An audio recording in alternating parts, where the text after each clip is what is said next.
glifosato es una sustancia que existe hace mucho tiempo, no es nuevo, es una sustancia que tiene más, es un agroquímico, en efecto, que tiene más de 70 años en uso, y es utilizado como herbicida, es decir, para eliminar plagas en los cultivos. Se utiliza sobre todo, digamos, en la presiembra y a campo abierto, y es fundamental para pues que los cultivos no se pierdan por diversas plagas que suceden todo el tiempo y que son naturales.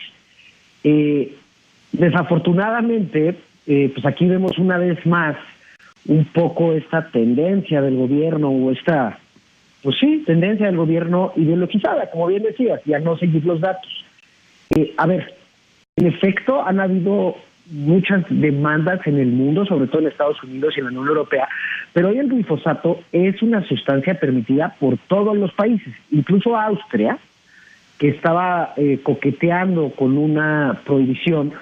Hicieron una ley, pero que no se ha implementado, porque simplemente es algo que necesitamos. A ver, más allá, si está el riesgo de los cultivos para que se pierdan, se vuelve muy caro para los agricultores y particularmente para los pequeños agricultores, pues estar eliminando estas especies de forma manual o natural, como dice el presidente, es mucho más caro, y lo cual hace que los rendimientos por hectárea sean mucho más bajos y no sea suficientemente productiva, digamos, la tierra si no se utilizan estas sustancias. Veía unos datos que plantar una hectárea puede, digamos, más allá de el resto de los costos, pero en la parte de herbicidas, con glifosato y estos productos puede costar 500 pesos por hectárea. Y con las alternativas que hay hoy, empieza en 1,000 pesos por hectárea y puede llegar hasta 5,000. Es muy caro no utilizar el glifosato. Ajá. Y por eso todos los países del mundo lo utilizan, ¿no? Es muy bonita esta fantasía que luego tenemos, ¿no? Y que muchos comparten de que todos comamos comida orgánica y bonita y que fue crecida sin herbicidas y sin químicos, pero eso haría que la comida fuera carísima para todos.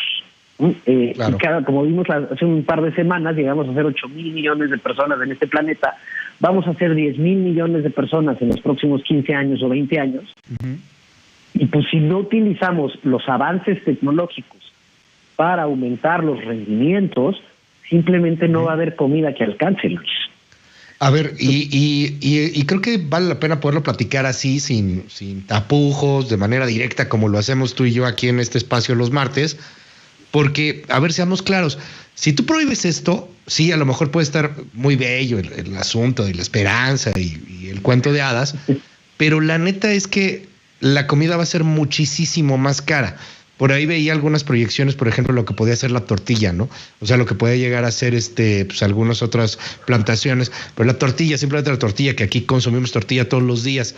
O sea, si hoy la tortilla anda en algunos casos rondando 25, 30 pesos, sin este tipo de herbicida, de producto agrícola, que se te puede ir a 40, 50 pesos, ¿no? O sea, una cosa por el estilo. O sea, por el dato que me dabas, o sea, una hectárea, 500 varos con glifosato, pero ya si no es con glifosato, pues ya se te eleva a lo mejor hasta 5,000. O sea, es extremadamente caro. Y entiendo que países que han tratado de ir por una prohibición regresan después a volverlo a utilizar.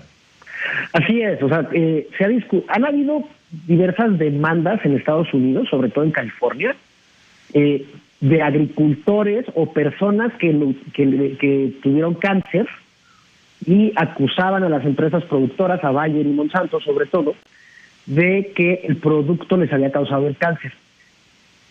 A pesar de que han obtenido, o sea, en estos juicios han ganado los demandantes o han obtenido, digamos, compensaciones millonarias gigantescas.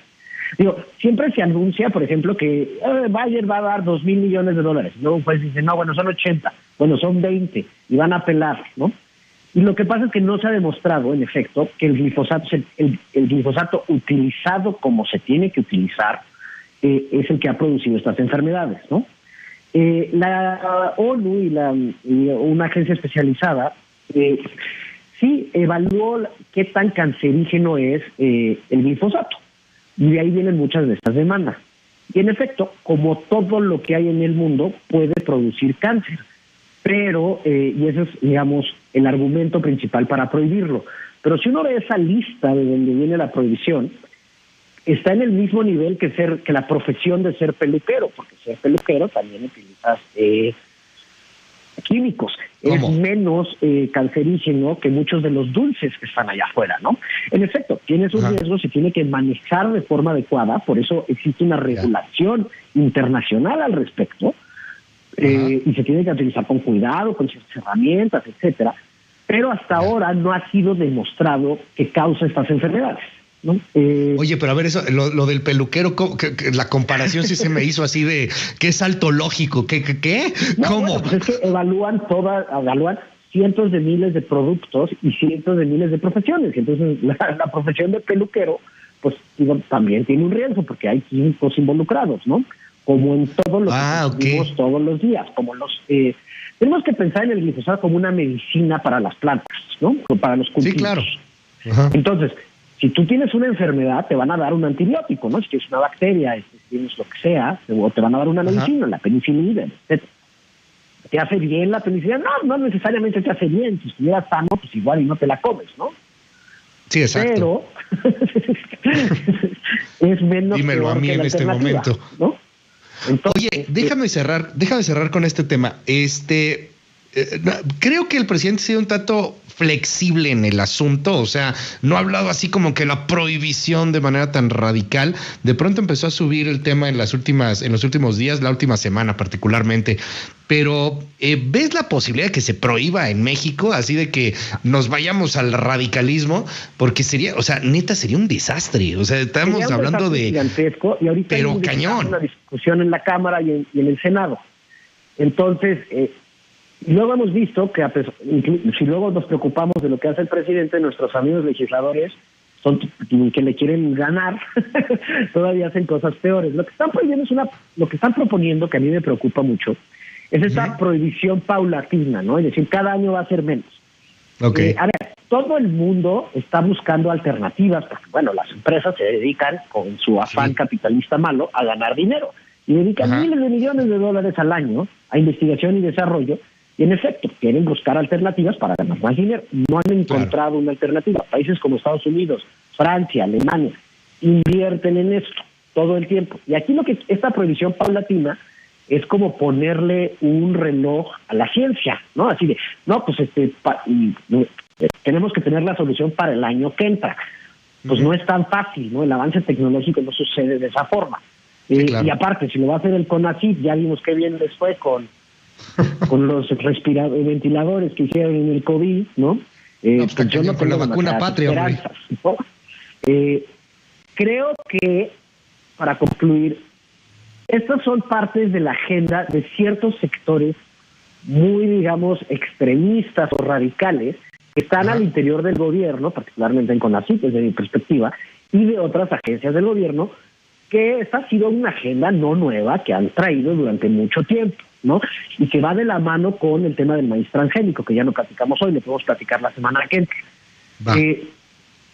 Sí, es una visión de esa ciencia neoliberal mala que todos buscan los beneficios, sí, pero ¿cuál es la alternativa? La alternativa es que no haya suficiente comida o suban los precios de la comida y perdamos aún más la soberanía alimentaria que tanto le gusta al presidente, ¿no? Sí, porque los otros países no van a dejar de usar glifosato. Entonces, pues los agricultores mexicanos grandes de exportación se van a ver en desventajas. Si acaso pueden exportar, porque hay regulaciones internacionales al respecto.